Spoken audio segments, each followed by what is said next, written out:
It happened on a Wednesday morning, the kind where everything feels ordinary until it doesn't. I was standing in line at my usual coffee shop, scrolling through emails on my phone, when I felt someone staring at me. You know that prickly feeling you get on the back of your neck when someone's eyes linger too long. I turned, and there he was. He wasn't remarkable at first glance, mid-30s, plain clothes, almost forgettable, but what caught me off guard was the way he smiled when our eyes met. Like he already knew me. "Good morning, Alex," he said. I froze. I didn't know this man. He wasn't a barista, not a neighbor, not anyone I'd ever seen. Yet he spoke my name with confidence, as if we'd been friends for years. "Sorry," I muttered, "do I know you?" He chuckled softly, shook his head, and said, "Not yet." Then he stepped forward in line and ordered his drink like nothing strange had happened. I tried to brush it off, maybe I'd forgotten meeting him somewhere. Networking event, gym, but no, I would have remembered. My name isn't that common. When I finally got my coffee and left, I expected the moment to be over. Just a weird encounter. But as I walked toward my office building, I heard footsteps behind me. That same calm voice said, "You shouldn't go in today." I turned sharply. He was there again, holding his cup like he had all the time in the world. "Excuse me," I asked. "You work on the 5th floor, right? Marketing." My blood ran cold. How did he know that? My company didn't even have a sign outside, it was just another glass office block in the city. I tried to laugh it off, but my throat felt dry. "Who are you?" I asked. He smiled again, that unsettlingly calm smile, and said, "I'll explain soon. But trust me, don't go into the office today." And then, before I could stop him, he walked away, disappearing into the crowd like a shadow. I stood there, coffee in hand, staring at the revolving doors of my building. I had two choices: ignore a stranger and go inside like normal, or listen to him. And that's when everything started to unravel. Did I go in, or did I listen? I wish I could say I laughed it off and went to work without a second thought. But I didn't. His words clung to me, like a splinter in my brain. Don't go in today. So, instead of swiping my badge, I sat on a bench across the street, watching the entrance like some paranoid detective. 5 minutes passed. 10. Nothing unusual. People streamed in and out, coffees in hand, laughing, complaining about the weather. I was about to curse myself for being gullible when the first siren blared. At first, I thought it was just another ambulance weaving through traffic. But then fire trucks pulled up right outside my building. Employees rushed out of the lobby, coughing, some with their eyes watering. Smoke. There was actual smoke pouring from the 5th floor. My floor. My hands shook as I stared. The place I would have been sitting, right at that moment, was being evacuated. The stranger's words echoed in my head, "Don't go in today." I wanted answers. I needed them. I sprinted back toward the coffee shop, half expecting him to be waiting there like some ghost. But of course, he wasn't. For the rest of the day, I couldn't focus. I kept checking news updates. They said it was a minor electrical fire. No serious injuries. Just bad luck. But was it luck?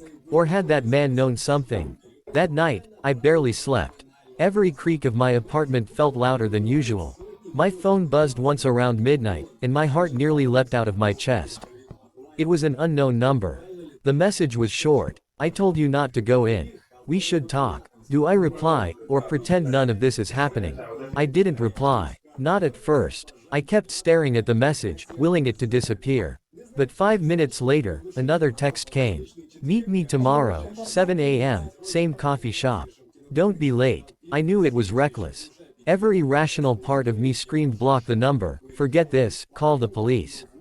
But curiosity has a way of drowning out reason. So, the next morning, I was there. He arrived on time. Same unremarkable clothes, same calm smile. He sat down across from me without asking. "I know you've got questions," he said. "No kidding," I snapped. "Who are you? How did you know my name, my job, that fire?" He leaned forward, lowering his voice. "Because I've been watching you. And not just you, the people around you. Your coworkers, your boss, even your neighbors." My stomach twisted. "That sounds like stalking. Call it what you want," he said. "But think about it. Did anyone else warn you yesterday? Did anyone else save you?" I hated that he was right.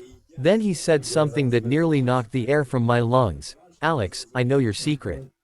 I froze. I hadn't told anyone, not my family, not my closest friends, about the thing I'd buried years ago.